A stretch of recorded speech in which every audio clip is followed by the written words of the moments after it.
Since the dawn of humanity, we have sought to understand what lies beyond our perception. We have created gods in our image, developed rituals, followed dogmas, and built temples in the hope of finding the divine. But what if all of this is merely an illusion? What if God is not something separate from us, but rather a constant presence, vibrating at a frequency that few can perceive? If everything in the universe is energy and vibration, then perhaps God is as well. But if this is true, how can we tune into this frequency and finally experience the sacred directly, without intermediaries? Since the dawn of civilization, human beings have tried to give shape to the infinite. Ancient civilizations, such as the Sumerians, Egyptians, and Greeks, created pantheons of gods to explain natural phenomena and invisible forces that seemed beyond their control. But what few realize is that all these representations were merely metaphors, limited attempts to describe something far beyond human language. In ancient Egypt, for example, the deity Atum was considered the original principle of the universe, an entity that existed even before creation. Interestingly, this resembles the concept of Brahman in Hinduism, a formless and beginningless cosmic consciousness. But if the ancients already spoke of a god that is in everything and cannot be reduced to an image, why did the idea of a distant god, seated on a celestial throne, become dominant? The answer lies in the power of narrative. Organized religions shaped the concept of God in a way that facilitated the structuring of hierarchical societies. An external God, who sets rules and judges actions, reinforces the need for intermediaries: priests, temples, sacred texts. After all, if God is distant, we need someone to tell us what he wants from us, right?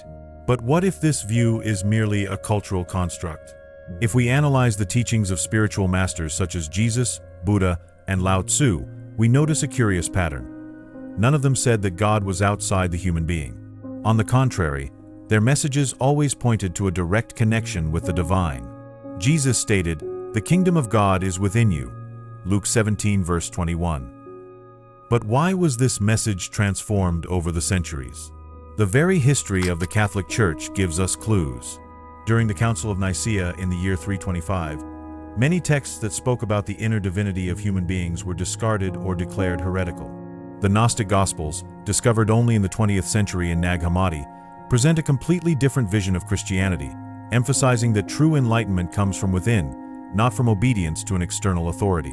If these texts had been preserved, would the world today still see God as a figure separate from us? Science, in turn, is beginning to support this perspective. The physicist and philosopher Carl Gustav Jung proposed the concept of the collective unconscious, a layer of the mind that connects all human beings through symbols and archetypes.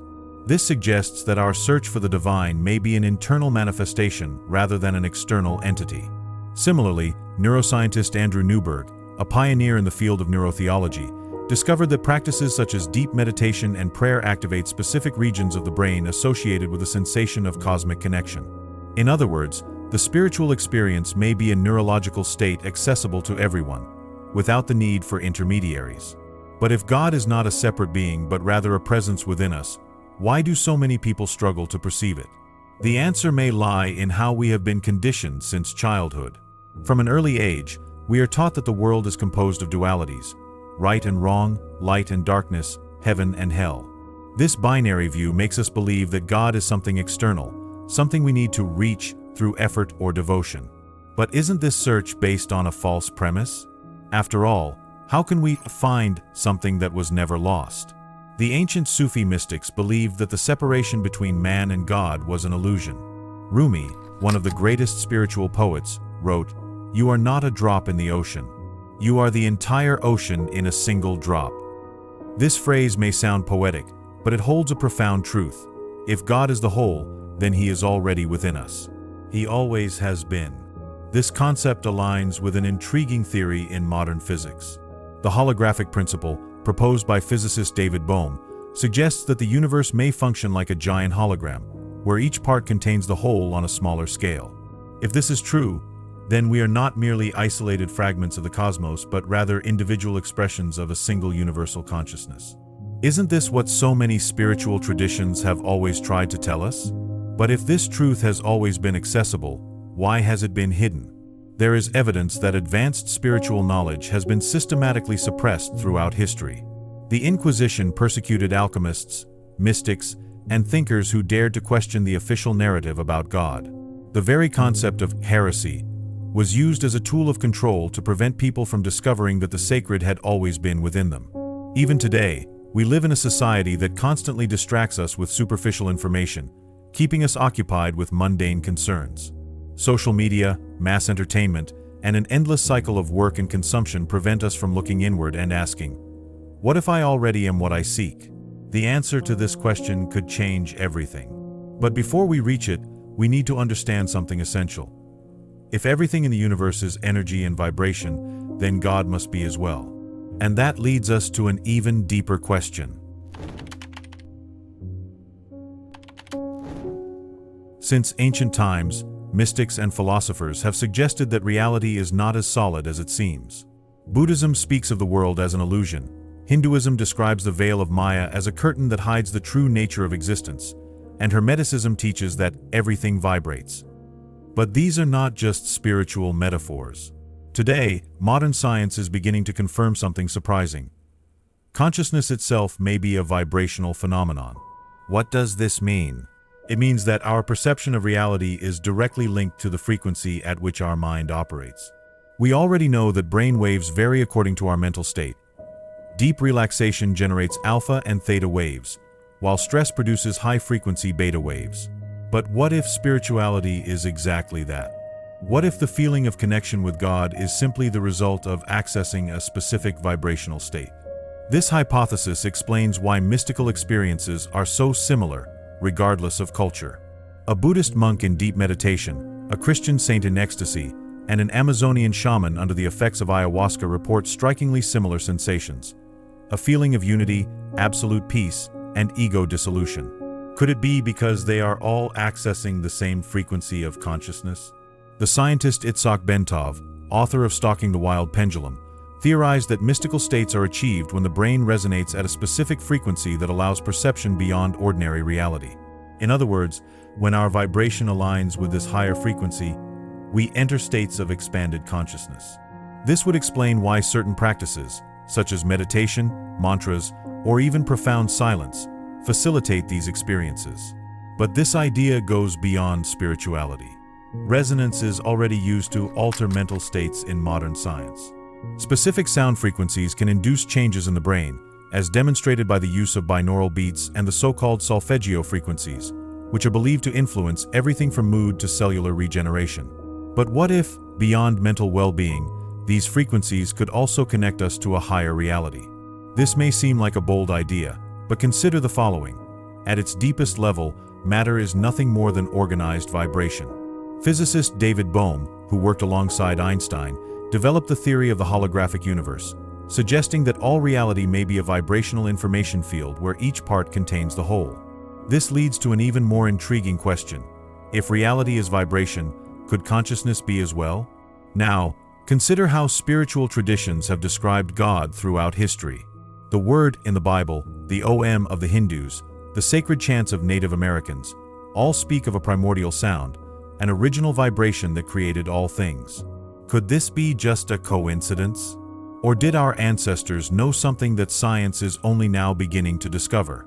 Perhaps this is why great mystics have always said that absolute silence is where one can find God. The poet and spiritual master Rumi wrote, "Silence is the language of God, all else is translation." This suggests that when the mind stops producing chaotic thoughts and internal noise, we can finally tune into a higher vibration. And here lies a crucial point. If consciousness is a vibrational field, then our reality is shaped by the frequency at which we operate. Psychiatrist Dr. David Hawkins, in his research on emotional states and their frequencies, discovered that emotions like fear, guilt, and anger vibrate at low levels, while love, gratitude, and enlightenment vibrate at much higher frequencies. This means that what we feel not only reflects our vibration, but also determines it. Now think, what if the connection with God is not something external, but rather a state of consciousness accessible through the correct vibration? This would mean that there is no separation between the human and the divine, only different frequencies of perception. If this is true, then the spiritual practices that have survived for millennia, prayer, meditation, chanting, fasting are not merely cultural traditions but vibrational technologies designed to elevate consciousness. Which raises an uncomfortable question. If this knowledge is so powerful, why is it not widely taught? The answer may lie in the fact that a human being who is aware of their ability to alter their vibration is a human being who cannot be controlled. Governments, religions, and systems of power have always depended on people vibrating at lower frequencies, such as fear and guilt, because these states keep the population in obedience and passivity. If people understood that their connection with God does not depend on dogmas or institutions but on their own vibration, how many systems of control would collapse? Now, imagine the impact of this on your life. If everything you feel, think, and experience is determined by the frequency at which you operate, then changing your vibration means changing your reality. And if this is true, then perhaps the search for God is not a matter of faith, but of tuning. But if this truth has been hidden, a bigger question arises. Has the world been deliberately structured to keep people in low vibrational states? To answer this, we need to understand something fundamental. The system we live in may have been designed to keep us disconnected from our true spiritual potential. If the vibration of consciousness defines the reality we experience, then an inevitable question arises. Why do we live in a world where most people seem disconnected from any real spiritual perception? If connection with the divine does not require temples, dogmas, or intermediaries, why do so few manage to access it? The answer may lie in something much deeper than mere religious control. From childhood, we are taught to look outside ourselves for meaning. We grow up in a system that makes us believe that objective reality is separate from our consciousness, that the material world is the only thing that matters, and that any notion of spirituality must be filtered through an external authority. But what happens when a human being grows up without ever learning to look inward? The impact of this can be seen in the emotional and psychological state of humanity. Today, the world is plagued by existential crises, mass depression, chronic anxiety, and a generalized sense of emptiness. More and more people report feeling that something is missing, yet they cannot explain what it is. They seek answers in careers, money, relationships, distractions, yet the emptiness persists. But what if this emptiness is a symptom of induced spiritual disconnection? Modernity has not only distanced people from spirituality, but has also filled that space with illusions. In the past, religions played this role, imposing rigid rules on how to connect with God. Today, that role has been replaced by excessive technological stimuli, rampant consumerism, and a culture of hyperproductivity that keeps people so busy that they never have time to question their own existence. What happens when someone spends their entire life in a constant state of distraction? The human brain was not designed to process information without pause. Yet, today's society keeps us in a cycle of digital hyperstimulation, with notifications, social media, short videos, and an endless avalanche of content that prevents any introspection. Neuroscience studies show that excessive use of electronic devices directly affects brain structure, reducing attention span, increasing anxiety levels, and decreasing activity in the prefrontal cortex, the part of the brain associated with critical thinking and spirituality. Is it just a coincidence that, in recent decades, genuine spirituality has become increasingly rare while technology use has skyrocketed? The impact of disconnection can also be seen in how we perceive reality. Most people believe the world is exactly as they were taught, a fixed, material, objective structure. But what if this is merely a mental model imposed from an early age? Physicist Thomas Campbell, in his book My Big TOE, suggests that reality is a construction of collective consciousness and that we are programmed from childhood to accept a belief package that defines how we see the world. If this idea is correct, then the very way we experience life may be an illusion designed to keep us trapped in materiality. This explains why many spiritual traditions speak of awakening. In Buddhism, there is the concept of Maya, the veil of illusion that hides the true nature of existence. In esoteric Christianity, there is the idea that the material world is a shadow of the true spiritual reality. But if this has been known for millennia, why do so few perceive it? Because the very structure of society is designed to prevent this awakening. This may sound like an extreme theory, but just observe how almost every aspect of modern life works to keep people vibrating at low emotional states. Fear is widely used, but it is not the only method of control. Consumer culture, for example, makes people constantly feel that they are not enough as they are. They need a better car, a better body, a higher social status. This keeps the mind trapped in mundane concerns, far from any deeper existential questioning. And what about how spirituality is portrayed in the media?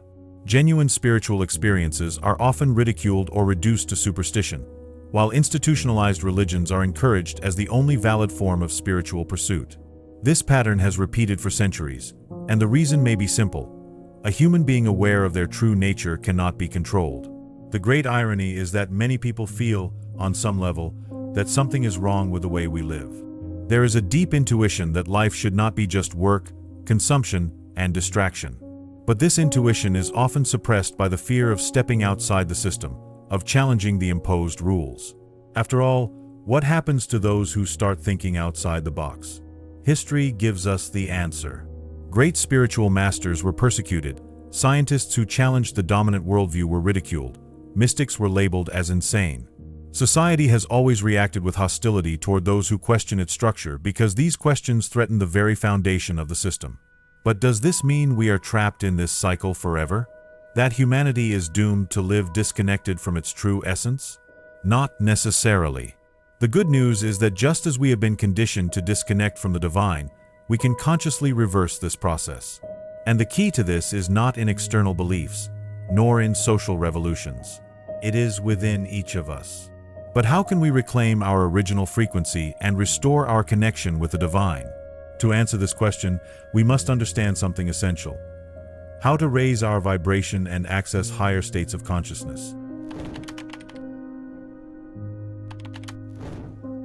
If everything in the universe is vibration and our consciousness can tune into different frequencies, then raising our vibration is not just a matter of well-being but of accessing higher levels of perception and reality.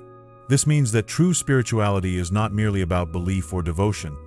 It is about precise attunement to elevated states of consciousness. But what really happens when we connect with these higher frequencies? Many accounts of mystical experiences suggest that vibrational elevation alters not only internal perception but also the very structure of reality around us. People who have undergone deep meditation or spontaneous spiritual experiences often report sudden mental clarity, a sense of unity with everything, and even unusual phenomena such as intensified synchronicities, intuitive communication, and expanded senses. But is this just a psychological illusion, or is something real happening on a subtler level? If we look at the world's oldest spiritual traditions, we'll see that many of them already knew specific methods for raising consciousness vibration. In ancient Egypt, temples were built to resonate with specific frequencies, using sound and sacred geometry to induce altered states. The Greeks practiced harmonic tones and chants in particular power spots to reach spiritual ecstasy. Shamanic cultures worldwide have always used drumming and specific rhythms to alter the vibrational state of the body and mind. What do all these practices have in common? They were not just symbolic rituals, but spiritual technologies designed to recalibrate consciousness frequency. In the modern world, we are so accustomed to constant stimuli that we have lost the ability to perceive the subtle frequencies around us. Most people can no longer feel the energy of an environment or notice small variations in the vibration of a place or a person. This does not mean that this sensitivity has disappeared, only that it has been obscured by mental noise and excessive distractions. However, this perception can be recovered. One of the first steps to raising your vibration is relearning how to feel the energy of your own body and surroundings. Mystics from various traditions have always emphasized the importance of silence and mindfulness as ways to expand perception. When internal noise ceases, reality reveals itself differently. What once seemed static gains movement, and what appeared solid begins to be perceived as a flow of energy in constant transformation. This may sound abstract, but many people have already experienced this in moments of deep introspection or altered states of consciousness. It is not necessary to use substances or extreme practices for this. Just a state of absolute attention to the present moment is enough to start noticing the difference. Vibrational elevation also seems to be directly linked to phenomena such as synchronicities. When a person starts operating at a higher frequency, events in their life begin to reorganize more fluidly. Meaningful coincidences occur more frequently, opportunities arise unexpectedly, and answers to deep questions appear naturally. Could this be merely a cognitive bias, or is it possible that by raising our vibration, we align ourselves with a greater field of universal intelligence? If we accept the idea that the universe responds to the frequency of our consciousness, then it makes sense that reality shifts as we adjust this tuning. This concept has already been explored by physicists like David Bohm, who suggested that reality might be a fluid, interactive information field in which the mind and universe are engaged in a constant vibrational dialogue.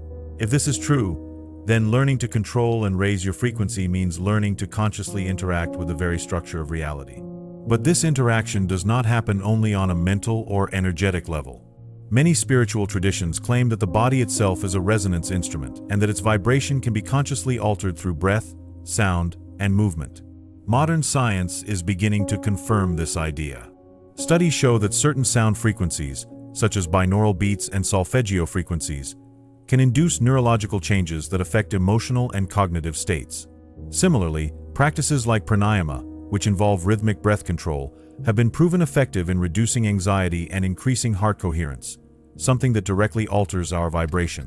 Another crucial aspect of raising vibration is the ability to protect your energy field from external influences.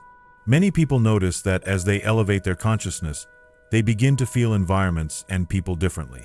It's as if the body becomes more sensitive to the frequencies around it.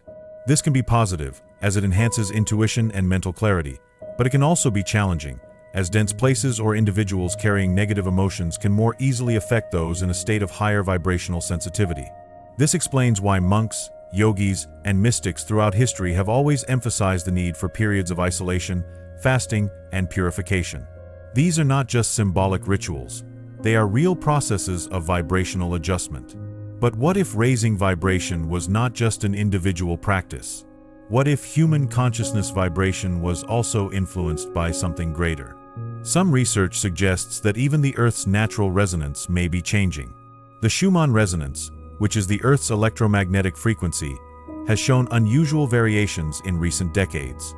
Some theories suggest that this may be affecting humanity's perception as a whole, accelerating processes of spiritual awakening on a collective level.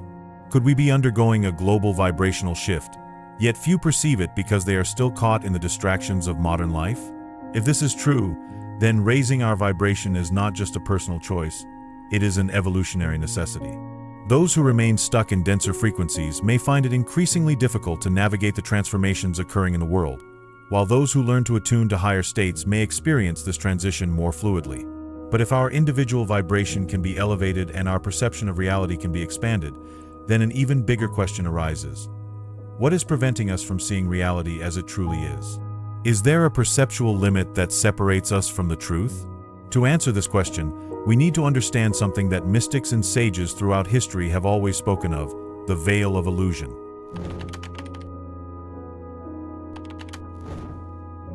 The greatest illusion of humanity is not believing that the material world is all that exists.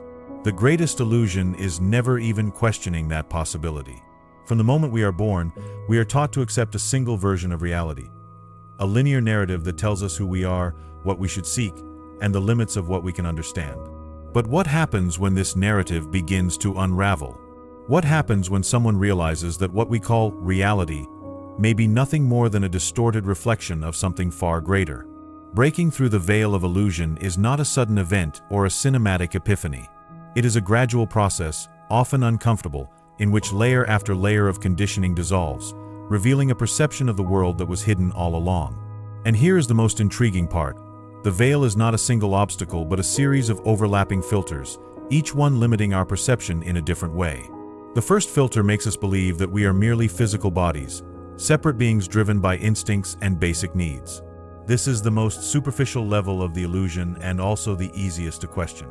Many have had moments where they felt, even for an instant, that there is something beyond matter. It might have been a deep moment of contemplation in nature, a lucid dream, an unexplainable synchronicity, or even a near-death experience. These moments are cracks in the structure of the veil, small openings that suggest reality is more fluid than we have been led to believe. But as these cracks begin to expand, the mind faces a dilemma. If reality is not as solid as it seems, what else might be hidden? This leads to the second filter, the fear of seeing beyond. The truth is that many people are not trapped in illusions simply because they have been deceived. They remain there because they prefer the security of the known. What happens when someone realizes that everything they have built as their identity, their name, their history, their beliefs, is merely a set of information stored in the brain and not their true essence? This is where many spiritual journeys stall. The mind, accustomed to defining the world through rigid concepts, resists the idea of a mutable reality. There is a reason why ancient traditions spoke of dying before you die. Because passing through the veil requires total surrender, a letting go of the references that keep the identity intact. Few are willing to take that leap because it means losing control over what we call self. But what if that control was always an illusion? When someone begins to release these attachments, something fascinating happens. The perception of time changes.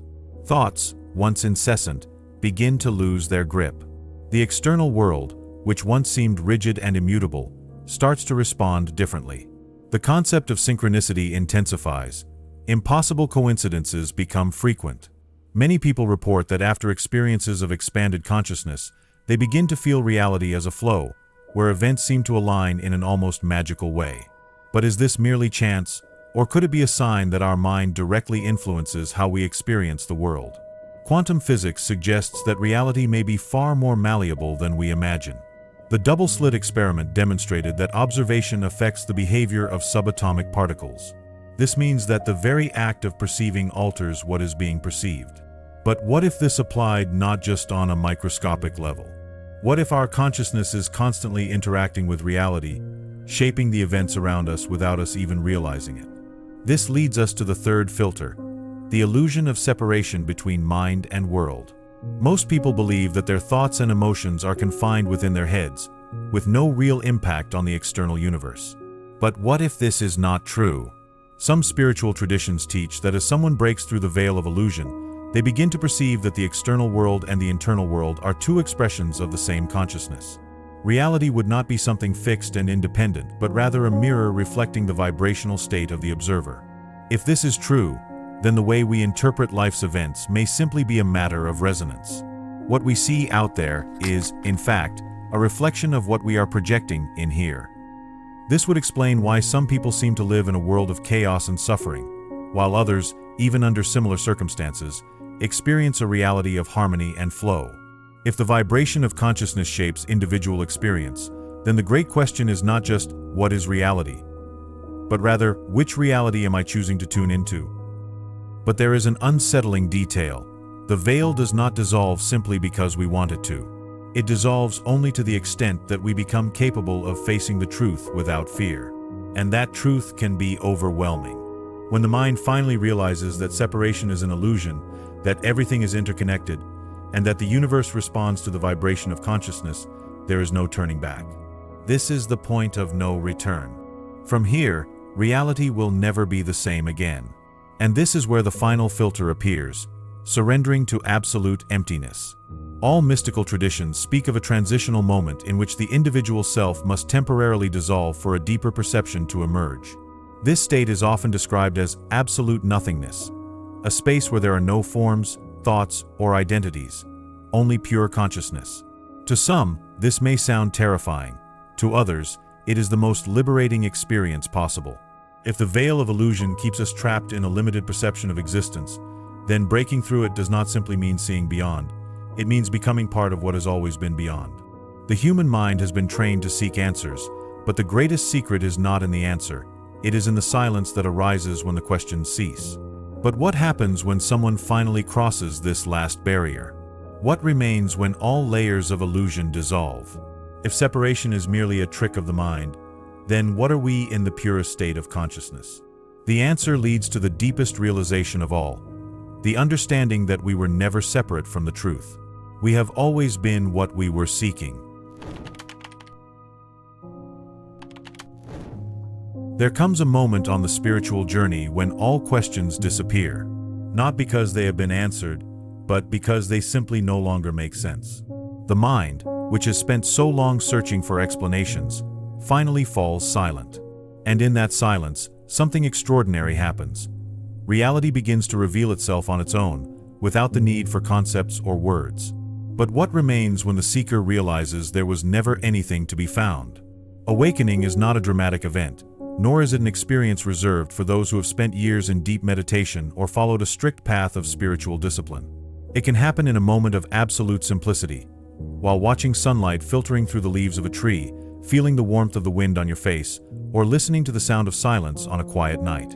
Awakening does not happen to you. It happens in you. And when it arrives, nothing changes. Yet everything changes. The greatest irony of the spiritual search is that we spend our entire lives trying to find something that was never lost. We create a mental labyrinth of concepts, practices, and beliefs without realizing that each new idea we adopt may only be reinforcing the illusion of separation. But what happens when we stop? What happens when we let go of everything, even the need to understand? Time loses its rigidity. The past and future become less important. Worries that once seemed overwhelming begin to dissolve, not because they have been resolved, but because our perception of them shifts. What once felt like an unbearable problem is now seen as nothing more than a passing movement within the experience of life. The body is still here, the mind still functions, the world remains the same, but there is an inexplicable lightness. As if, suddenly, everything is exactly where it is meant to be. And this is the great truth that few are ready to accept. Nothing was ever wrong with reality. The universe has never been against you. Suffering, fear, and the sense of separation are not punishments or obstacles to be overcome. They are merely temporary expressions of a cosmic play, a theater in which we believe ourselves to be limited characters, when in truth, we have always been the scene, the stage, and the observer at the same time. But what happens in practice when this realization sets in? The external world does not magically change, but the way we interact with it transforms completely. Anxiety about the future dissolves because there is no longer a place to reach. The fear of failure disappears because success is no longer an external goal but simply the experience of being alive. Relationships become lighter because we stop projecting our insecurities onto others. And what once seemed like an ordinary life is revealed as something absolutely extraordinary. Many spiritual traditions speak of the importance of abandoning the ego, but this idea is often misunderstood. It is not about destroying identity or rejecting individuality. It is about realizing that identity was never a prison, just a temporary tool within the human experience. You are not your name, your story, or your achievements. You are that which perceives all these things happening. And when this realization occurs, an indescribable freedom emerges. But there is one detail that few mention. Awakening is not a permanent state. It is not a trophy to be won and kept forever. Consciousness continues to oscillate. Moments of deep clarity can be followed by moments of doubt and confusion. And that's okay. The most common mistake after an expansion experience is trying to hold on to it, make it fixed, turn it into a new identity. But the truth is, awakening cannot be possessed. It can only be lived. If anything changes permanently, it is the understanding that reality is not something rigid and absolute. Everything is flow. Everything is change. Nothing is definitive, and that is precisely what makes life so beautiful. The awakened person is not the one who never suffers again, never feels fear, or never gets irritated. It is the one who, even in the midst of these emotions, knows they are merely passing clouds in the sky of consciousness. But what does this mean in daily life? It means that instead of resisting life's events, we begin to flow with them. Decisions are no longer made based on fear or the need for control, but are guided by a kind of silent intelligence that has always been present. The universe starts to act as a mirror. The more we trust it, the more it responds with synchronicities, unexpected opportunities, and a deep sense of alignment. In the end, the greatest secret has always been hidden in what seemed most obvious.